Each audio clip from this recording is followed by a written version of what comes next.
Why are the Duterte supporters denying the arrest of Saldico? Will the return of Saldico do them more harm than good? We.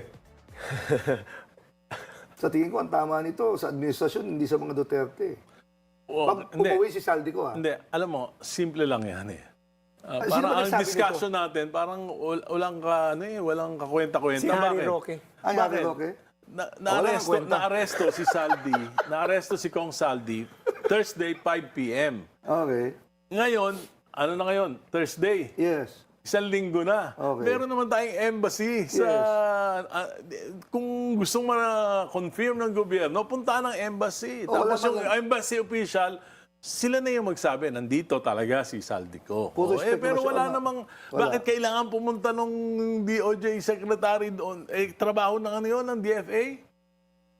Anong papel ng DOJ? Which creates more question rather than Kasi answers. Bakit pupunta ang DOJ? Anong pakialam ng DOJ sa issue ng immigration, violation ng immigration law? So meron tayong DFA doon.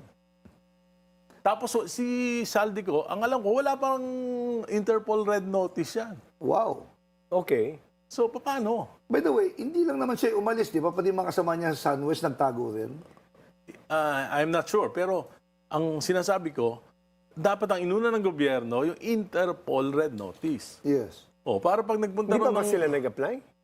Sinabi, nag-apply. May lalabas na, pero hanggang ngayon. Pero wala pa. Wala pa. So, anong personality, wala namang Interpol Red Notice, anong personality ng DOJ doon?